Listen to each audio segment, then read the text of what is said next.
Hey everybody, welcome back to the channel. I'm Todd, and if you're new, this is Greenhorn Barbecue and Beer, where we basically show you guys our style of cooking and hope that you guys learn something along the way, or even show us a few things by commenting down below in the description. Okay, so what we got here for you today is a chuck roast. We got about a 2.5 pound chuck roast. Went down to the local grocery store and picked it up. And what I wanted to do is just a really quick barbecue, nothing fancy. It's only about a 2.5 pound piece of meat. It is closely related to brisket, and I know a lot of people, can't always spend 40, 50, 60 bucks on a brisket, so a premium beef choice chuck roast is a great alternative. Except today I'm going to cook it a little bit differently. I'm going to put it on the Weber, I'm going to give it a really good sear, and then I'm going to offset it, so stay tuned. Okay, so again, what we got here is about 2.5 pound chuck roast. Got a few vegetables that we're going to chop up, some potatoes, carrots, and onions, and for some seasoning, we're going to go with Killer Hog's AP rub and finish it off with a nice steak rub, nice coarse. It's going to really bring out a lot of nice crust. Okay guys, as you can see here, got the chuck roast out. It's a nice looking piece of meat. And again, I'm going to use some of this Killer Hog's, the all-purpose rub. And I'm just going to get a nice coating on here. I'm not using any kind of binder or smear. This thing is actually a pretty juicy piece of meat. Okay. I'm going to put a little bit of steak rub on there. I like the steak rub because it's nice and chunky, and when you sear it, it produces a really nice spark. Flip it over, get some more of that A&P. Now I wouldn't worry about overdoing it on this. It's a nice sized piece of meat, and this isn't really super salty kind of rub anyway. Now, as you see here, got all the vegetables cut up nice and chunky in this pan here. We got the different types of carrots in there. We got some red potatoes, got some shallots, SPG in there with a little bit of avocado oil sprayed in there. And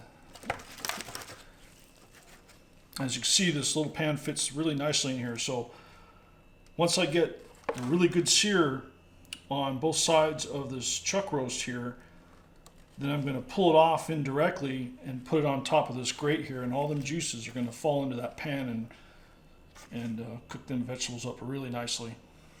So I'll meet you out by the grill. All right, as you can see, I'm going to be using some of these Weber charcoal baskets, and I've put them together and I pushed them off to the side. And what I'm going to do is, once my charcoal is done, I'm going to sear right on top of those charcoal, and then once I get a really good sear on both sides, I'm going to pull it off to the right and offset cook it for the rest of the way. Okay, so any good barbecue addict is going to use a little bit of smoke. So once the charcoal is in there and I'm done searing and I've pulled the meat off to the side for offset, I'm going to throw a few of these chunks of wood here, red oak and hickory, to slow cook it the rest of the way. Get a little bit of smoke on there. It should taste real good. Okay, another tool that we got to use here is a couple of these thermometers. One is a quick read. I wouldn't call this instant read. This is a Weber branded quick read thermometer. I don't have the Thermopen yet. I probably need to stop procrastinating and get one. But really what I'm going to be using is this meter here, which is a Bluetooth enabled stainless steel probe that's wireless. It goes right into the thickest part of the meat, and you go about as far as this little line that's on here. I'm not sure if you can get a good shot of that. It's kept charged with this carrying box. It's got a really nice finish, and there's a couple AAA batteries in there that keep it charged, so when it's docked it actually charges, and you can check it with this little status light here. The app is pretty neat. You can check back on a couple videos I have prior to this one where I go into a little bit more in depth on this. I'll try to put a link at the top, but basically it provides you a graph and some really neat things, and you know, it's got these really neat custom cook kind of graphs here for you. So I really like it. So it's a really neat thing. Check out my description. There's a link to go check these out. Buy one, buy two. There might be competitors, but I found that this is a really good quality, really reliable meat thermometer, wireless.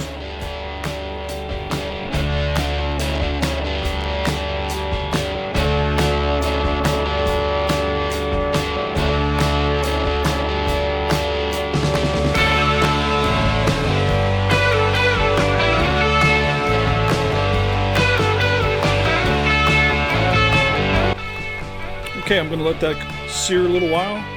Okay, as you can see, I got the chuck roast on the vegetables now, and I just added the hickory and red oak, and I'm going to put a little bit of barbecue rub from Killer Hogs. It's got a nice little red flavor, got a little bit more zing to it.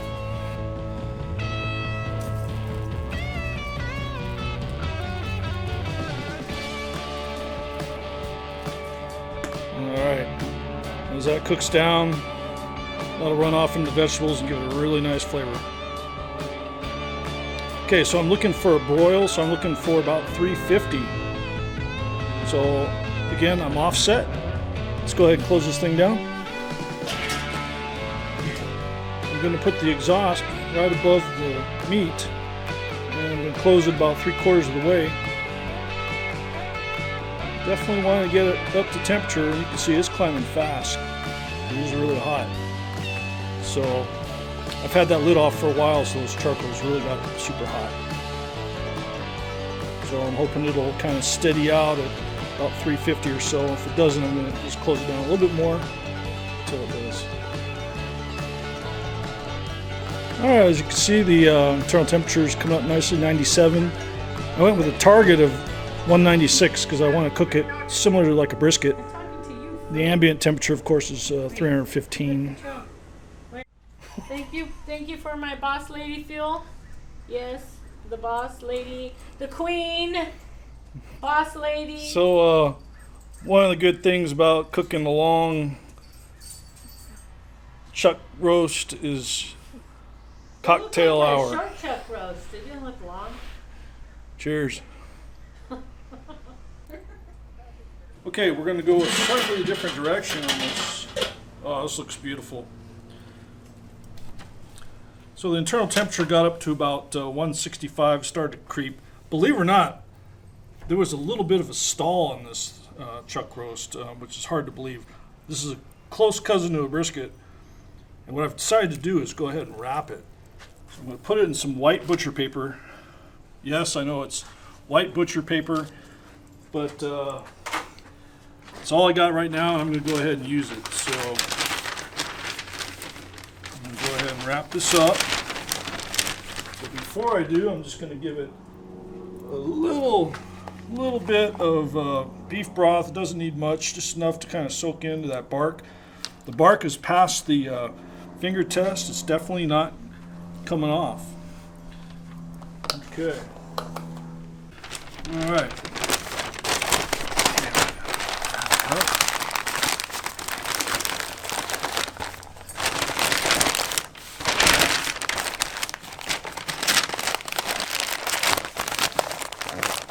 All right. Put it right back on there. Got some extra charcoals already put in there. There we go. Okay, so I'm going to go at least 2 more hours at 300. Going to go high and fast. It's a small piece of meat, so I don't think it's going to need more than 2 hours wrapped. Then we're going to take it off. All right, here we go. So as you can see, that paper got a little soaked. I think I'm seeing the big difference here between white and pink butcher papers. The white kind of falls apart a little bit more easily. So again, just to recap, this is about a 2.5 pound chuck roast. We put it on the Weber 22-inch kettle. with some Kingsford Blue charcoal with just a couple lumps of hardwood. I used a little chunk of red oak and a piece of hickory. And I used the Killer Hogs rub. Oh, look at that.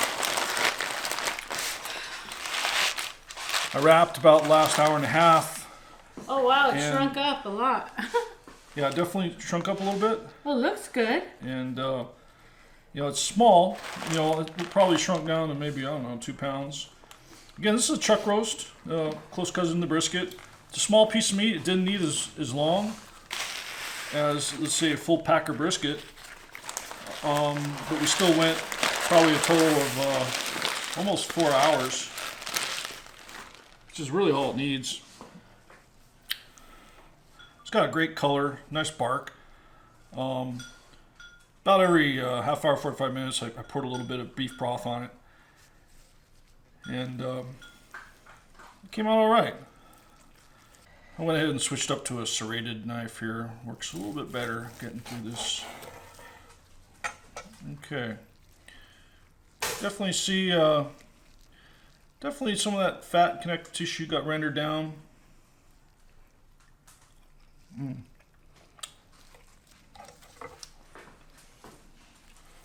I'll go ahead and cut it this way.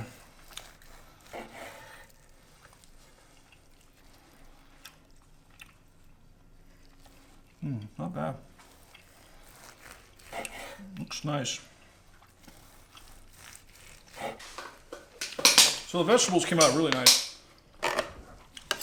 The juice in there rendered out really well. Turned out to be a nice little drip tray. Carrots are nice and tender. The shallots, the potatoes, really nice. In fact, that juice.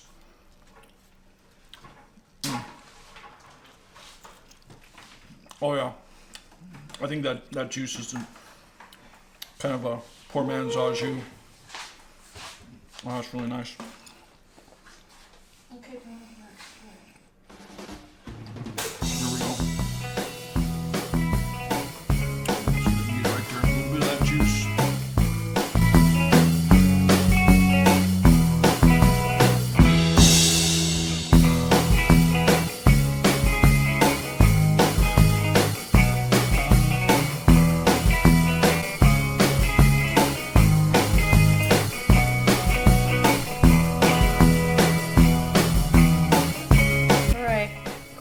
Taste here, it's kind of a lot of meat, but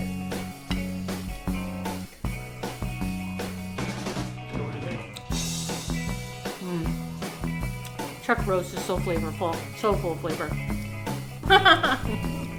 It was really good, very tasty. Love the seasoning you use. Love that you put the broth in there to keep it moist. I like the vegetables; they're all very al dente. I think they have kind of a real smoky kind of a charcoaly flavor to me, but the roast came out really, really good. It's nice, really nice. Try the end. It's delicious. I think we knocked it out of the park with this one. This is the first time I ever taken a chuck roast and cooked it in any way resembling a brisket. Usually my chuck roast have found their way into a crock pot or an oven pan full of a lot of moisture and a lot of other things, and so this is the first time I've ever put this on a Weber. Charcoal, a little bit of lump wood, and then we wrapped it, and it came out all right. I was gonna try to taste this because it had a lot of smoke, but I took a bite and it just all ended up in my mouth. It's good. Yeah. So anyway, hey, try this out. You know, this was $11 piece of meat, 2.5 pounds, and you know, compared to $50 packer brisket, this was pretty awesome. You can go probably a little bit faster and hotter and get this thing cooked quicker. Maybe even smoke it for a while, then finish off in the oven, get that smoke flavor. It's definitely got the smoke flavor going on for it. And the vegetables came out awesome. You could definitely taste that oak and that hickory, which is a really neat combination for us. So anyway, we hope you like this experiment. It's the first time I've used the word experiment with this. But really, I've never done a chuck roast like this ever. And That's why we're Greenhorn Barbecue and Beer. yep, so I think it came out really good. So I hope you like this video. Be sure to like, subscribe, and definitely share it. We love it when you guys are sharing it. That really means a lot to us. So until next time, see you.